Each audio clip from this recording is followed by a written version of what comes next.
Finally, task 6 is based around creating labels, and it's important that when you do this task that you realize it's not just based around labels but also creating a query.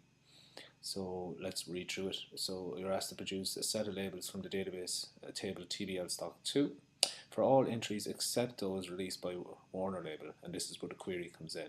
So let's create that query first before going on to the label design. So to create our query, we'll first select the table for which we're going to use the query. We'll click on the create button, and as we did in task 3, we'll click on the query design button, select the appropriate table. There's 2 tables available now. We want the query on TBL stock 2. Close that off and include all the data and query the label, and we want to exclude the label Warner, so we'll say not Warner for our criteria and run that query. And you should see 1, 2, 3, 4, 5, 6, 7 records resulting from the query. And again, we can just check our original table from task 1, and Warner is the label for 3 of our artists out of the 10, which would leave 7 resulting in the query, which is correct. And you can save this query at this stage by right clicking again. I'm just going to call it QRY labels because the query is to help me produce the labels. I'll click OK and proceed to create some labels by clicking on the create tab and using the labels option here. Okay, however, before I proceed, I wish to look at the specifics required. Each label should have the following format: layout as shown below, have at least 2 labels per line, and print in ascending order of price.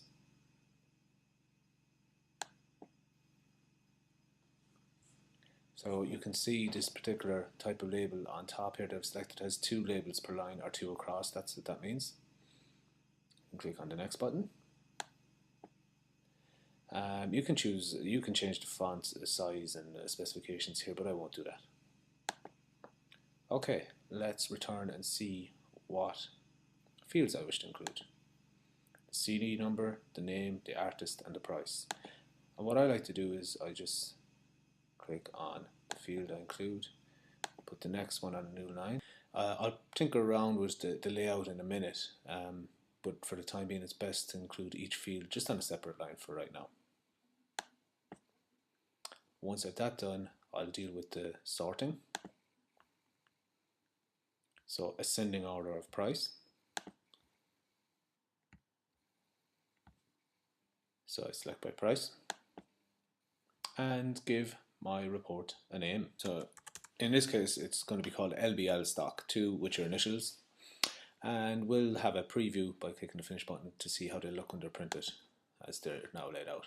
Now you can see that the layout is slightly different to what's requested, so we'll handle that in a second.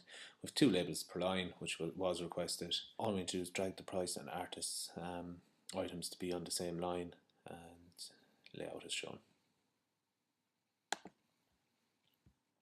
So we'll close off our print preview and click, make sure this is the design view, which it is. Click on the price field and we'll just click and drag that over to be on the same line as the artist field, and we may have to resize it appropriately. And then again we can preview how that looks in report format. And finally we want to put appropriate titles for each item. So CD number, name, and artist go in here. So back in our report view, our design view, so we move over our CD code there, insert the label, here, set CD code, insert a new label here by clicking and dragging called name. I'll put the colon in there. I'll also make these bold in writing to make them stand out a little. Now, once we have all the elements entered and formatted correctly, you may need to re-enter the report view and tinker around with things. As you can see, the price here has to be moved to the right. Everything else looks quite good. And when you're happy with the layout, you return again to print preview. Make sure you're still satisfied. And once you are, you can proceed to print. The final part of the exam is the checklist of requirements. So you should check first of all that the following items are on disk, and to do that you can check the objects pane over here on the left hand side of your database to make sure all those objects exist. And the printouts, of course, can be checked as well. You should, when you're returning your printouts, your table structure should be included on the front of those printouts. And you should save your work as well by just closing off all your objects and answering the prompts to save if they are requested to do so. And finally, you can just close off your database.